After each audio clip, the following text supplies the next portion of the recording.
Good Sunday morning, traders. This is Sam the Trader Geek with your Sunday, November 30th, 2025 market review and preview for the coming week. Hope you're having a great Thanksgiving weekend. And since it's a month end, we're going to take a look at some of the markets and sectors and industries for the month, see how we did. And we're starting out with Friday's action, which was, of course, a holiday shortened day. And gold recovering its winning ways up 1.25, leading the way on Friday.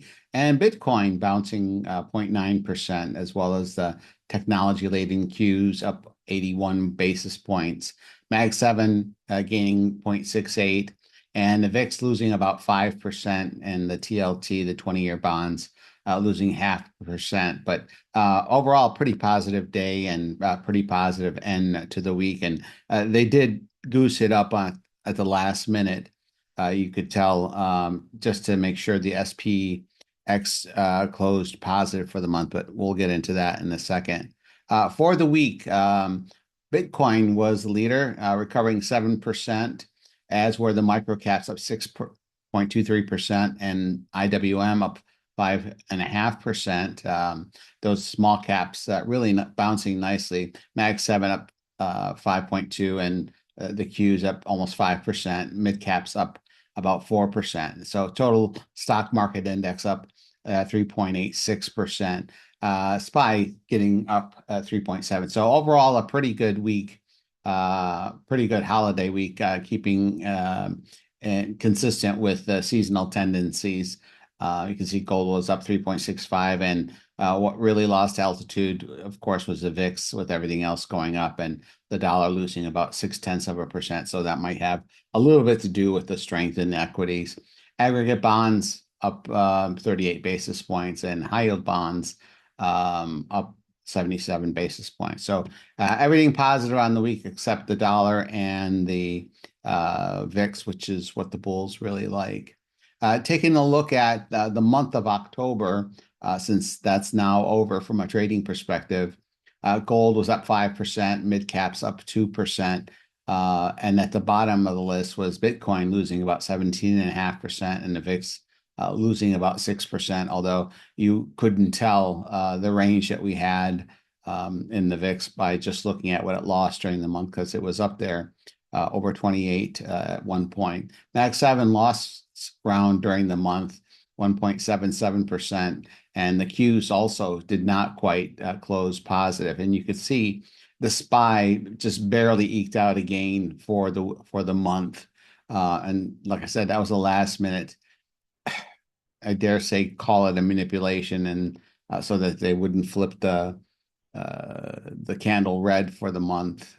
In any case, I guess they didn't care as much about the Qs. They were a little bit had a lot more work to do. So VTI up 0.25% on the month. Quarter to date, we're out. We are 2/3 through the fourth quarter of 2025, and we have just one lowly month left, December, starting tomorrow. And gold is by far the leader this year, up 9.1%. Microcaps up 5.5%, and the Qs up 3% this quarter. So Mag 7 up 3%, and the Dow also no slouch at 2.9%. At the bottom, Bitcoin so far this quarter is down 21%. We'll see if December is kinder to the cryptocurrencies than it has been so far this quarter. High yield bonds down 0.25%, and the VIX basically flat on the month, as were the aggregate bonds. Mid caps just eking out about a 1.5% gain. And then finally, taking a look at major markets for year-to-date basis, nothing even comes close to how gold has done, up 60%. Mag 7 still showing their strength year-to-date, 22, almost 23%, in line with the Qs up 21%, and the microcaps up 20.69%. Even leading the SPY, which is up 16.6%, in the total market index. At the bottom, VIX, again, looking at this, you would never know the spikes in the VIX, but we're only down less than 6% on the VIX. The dollar's down 4%, And Bitcoin on a year-to-date basis wasn't this way until this quarter, down 4%, and high yield bonds up 3%.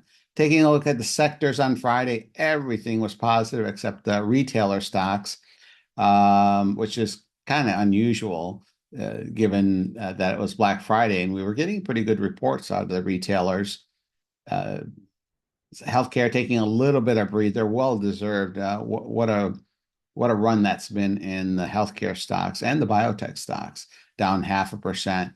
Metals and mining pairing up with gold up 1.84%. Energy doing pretty well, up 1.3%.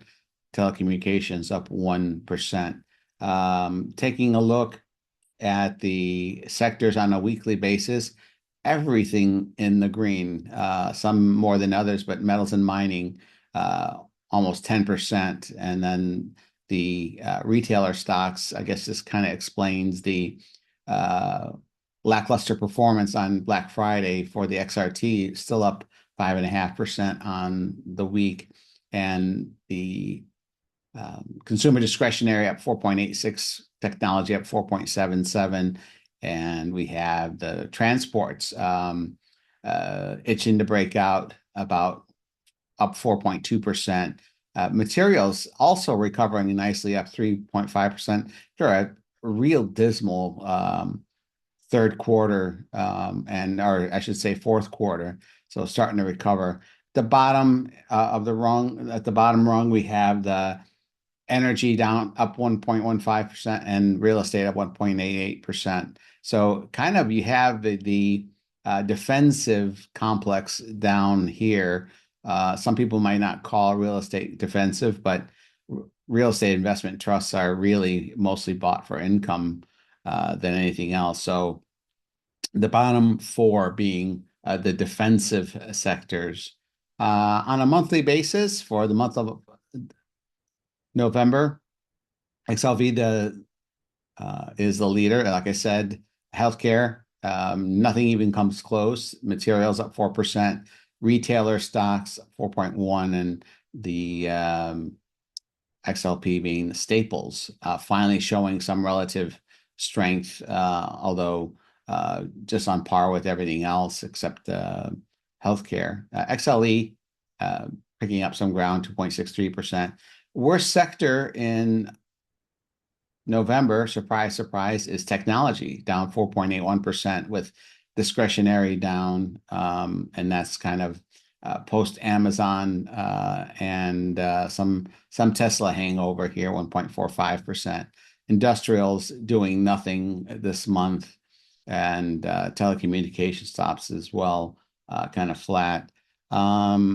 Taking a look at what we were looking at, we need the quarterly. Yeah, so here we've got the quarter to date. Look at the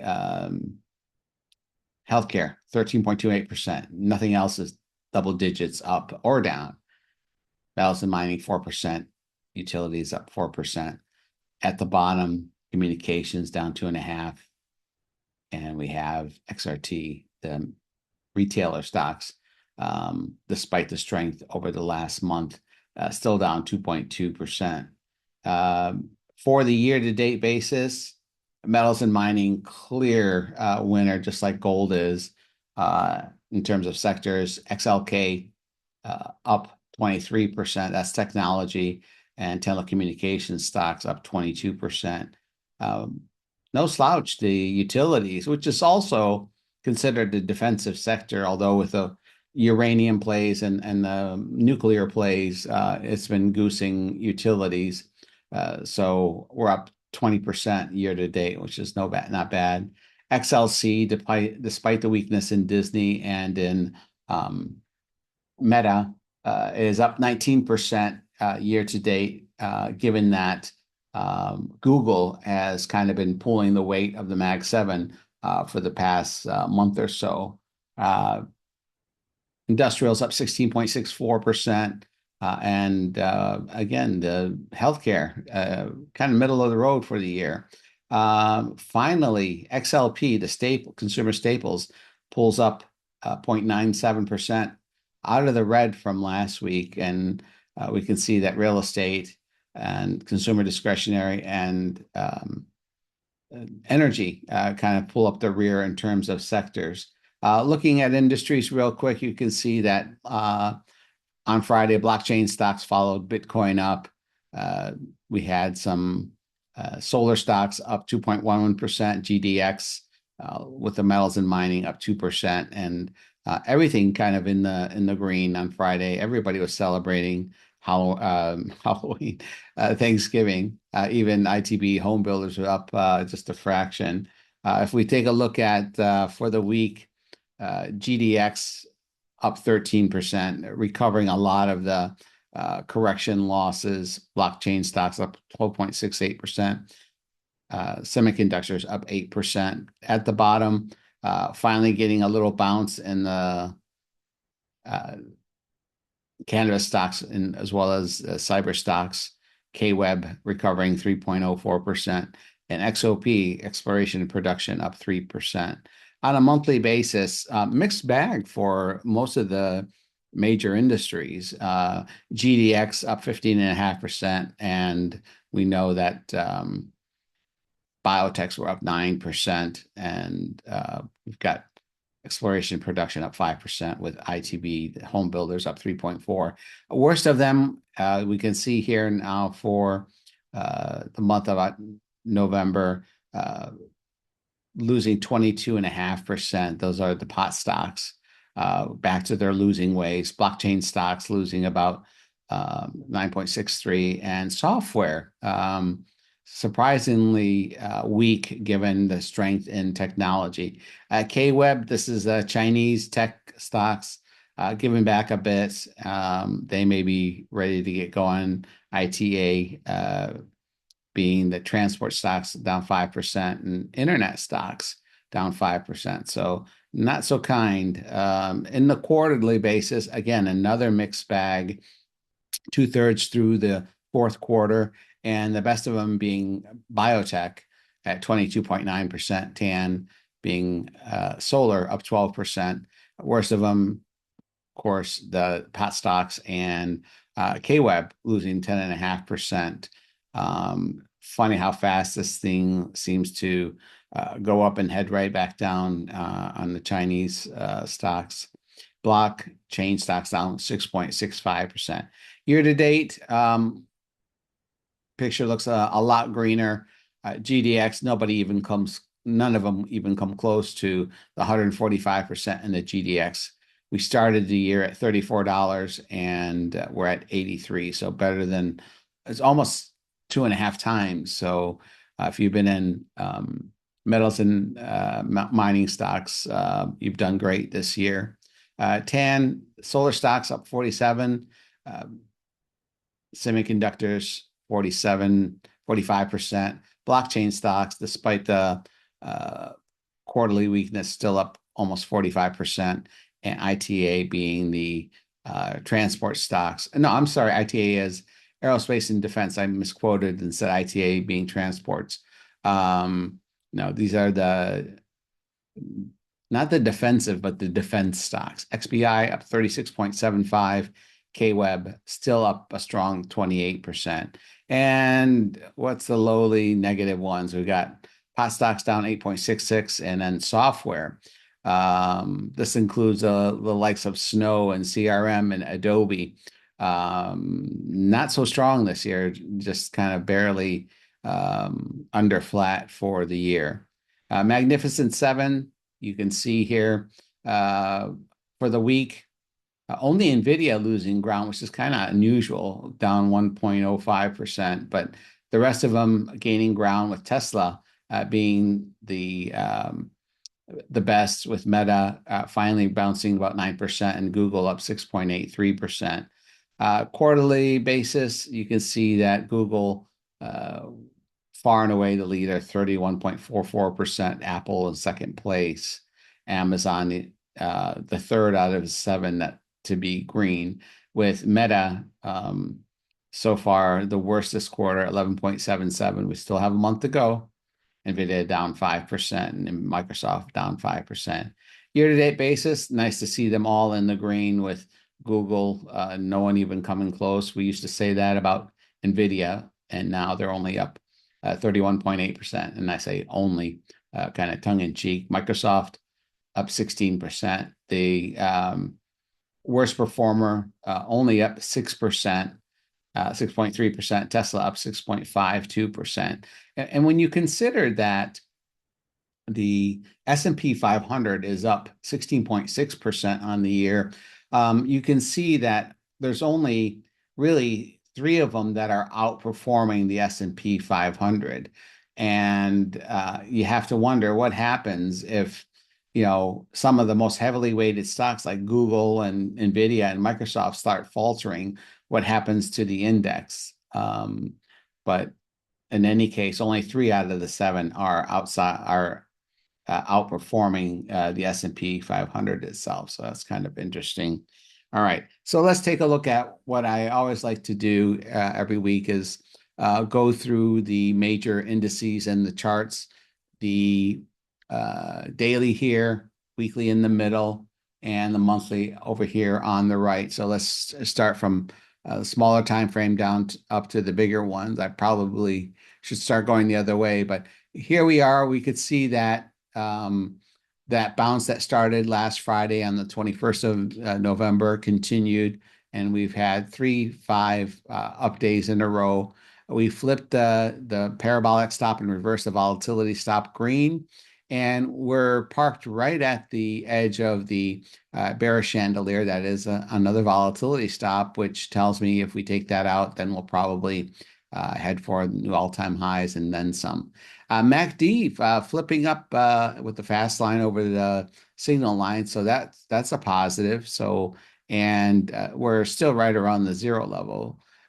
We can see here that, all right, maybe you can't see it, but in gray here, right, this line here where my cursor is, was where the options implied expected move. And I put out a note that this is where kind of the line in the sand, and market didn't care. It kept going. So we closed outside of the options implied expected move. And, given that it's based on a 1 standard deviation move, you would expect that about 32% of the time we are going to close outside the expected move, which is what we did last week.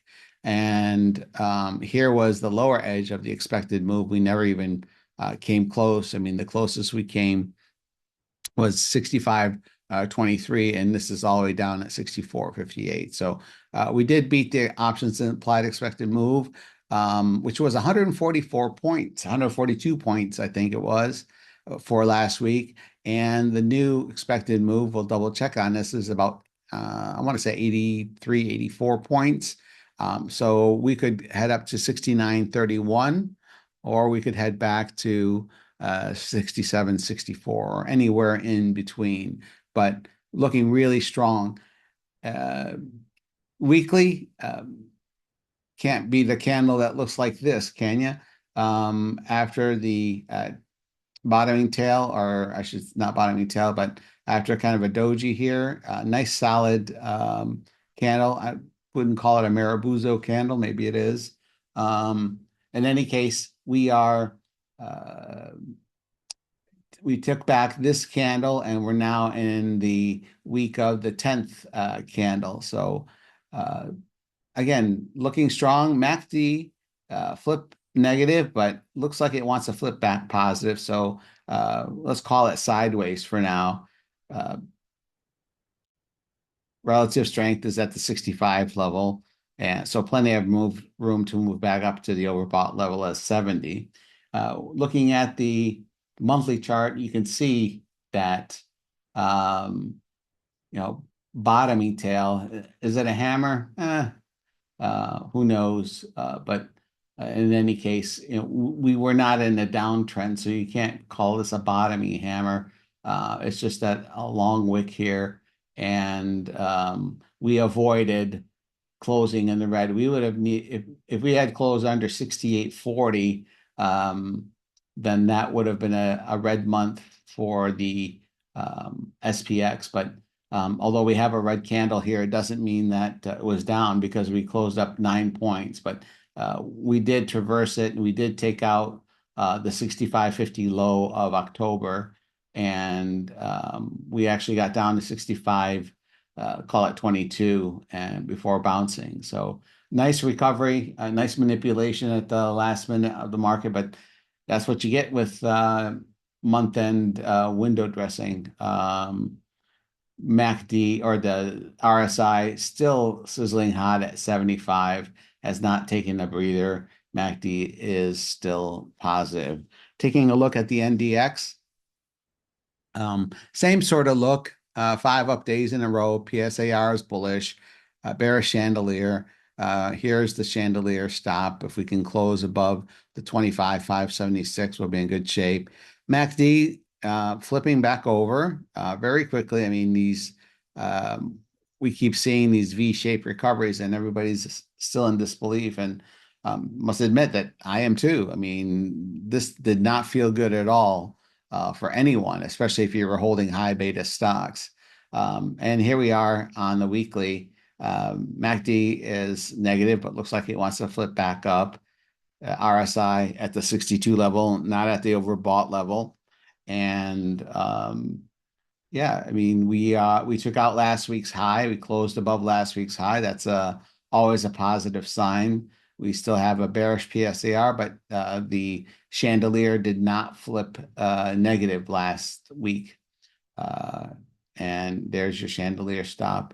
And your PSAR is right up here, 25,867. We did a weekly close above that to clear that out. Here's the monthly candle, a long bottoming tail, and then we closed just slightly below last month's close. Last month's close being 25,858. So a few hundred points under, but MACD is solidly positive. We're still heavily overbought on the MACD, on the RSI, I should say. Last one here, the RUT, really showing strength, and you could see on Friday the candle looks better than both the NDX and the SPX, and solid rally up, up 0.6% on Friday. Chandelier's positive, PSAR is positive, MACD more progress than the other two indices, and we're at 59 RSI. Looking at the weekly, we're trying to take out this PSAR dot right here at 2509. As long as we get a weekly close above that, then we should be double greens here on the chandelier and the PSAR. MACD wants to flip back positive. Here's your green candle, which means that we closed the month higher than where we started. Last month's close was 24.79, and we closed a solid 21 points above it this month. So we did a bit of one-time framing cessation here. We took out 2 months candle, and then we bounced really nicely. MACD is solidly positive, and we're still not overbought here on our, yeah, we're still not overbought the 70 level on the RSI. Taking a look at the VIX, well, this is definitely not looking good for the bears. Chandelier's red, so is a PSAR. And you can see here, this time around, we peaked right around 28, 27. We're already down to 16. Amazing how fast volatility loses altitude here on a weekly. We took out 1, 2, 3, and we're back into 4 weeks ago. And then you can see the monthly. We keep trying to cut through it, but we don't. Also like to look at the VVIX, and when we talked last week, here we closed last week at 118.34, so there was a big caution sign, and now we're back below the warning track, which is 100, and that's a good thing for the bulls, and who cares about the monthly. But let's take a look at where after this 5-day rally and us really getting overbought. Let's see where the VIX option prices are. Our next monthly expiration is in 16 days, the 17th of December. And we can see here that, let me switch to something with no indicator. So we can see that the VIX closed at 1635. Let's call it 1650. And if we go out $1, they're priced at can't do math this early in the morning, $1.52. And if we go out to say the 15 and a halves, that's going to be about 12 cents. So looks to me like the calls are pricing out about 10 times the puts, which indicates to me we're due for a pullback here. The bears have the definite advantage on this, but this is only one data point. But if you're going to pay $1.42 for calls and just about 12 cents for the puts, so we're roughly about 10 times. So this is not an insignificant difference, although we saw with the VVIX down at 90 and what has happened. So could we rally further? Yeah, but I do think that this is giving an indication that we're probably going to see some type of pullback. Our next monthly expiration is here in January. That's 51 days away. And again, 1750, they're pricing at $3.15. And these are pricing at 20 cents. So yeah, definitely the options pricing on the VIX is showing a need for and an indication that we may get a pullback here in the next few days, given that we are overbought and we have traveled very quickly. We've covered a lot of ground quickly to the upside. Looking at the SPX, just confirming our expected move. Yeah, it's around 83 points for this week, give or take. Again, with the volatility that we're seeing and 100-point swings, I'm a buyer of short-term options, not a seller in general. And you can see here, the market is definitely positive. All indications, everybody's looking for swag, breadth trust, and all other things, and it's going to be smooth sailing into month end. I'd be cautious about that a little bit. Given how much energy we expended getting up here, I think we're due for a breather. We should take a breath before we try to attack those all-time highs. I would still be keeping a tight leash on trades, and if you're in options, giving them no more than 25 to 50% in terms of time. So again, I think that all-time highs are definitely in the cards, but I think in the short term we are overbought, and there's a need to be prudent about putting on more risk after we've traveled quite a bit here, and basically from 65.21 all the way to 68.49. So that's well over 400 S&P points in a matter of 5 days. So take it for what it's worth. I'm Trader Geek Sam. Thanks for listening. Hope you have a good rest of your Thanksgiving weekend, and I will see you back here next week. Follow me on Twitter at Trader Geek. Otherwise, enjoy the rest of your weekend. Talk to you soon. Bye-bye.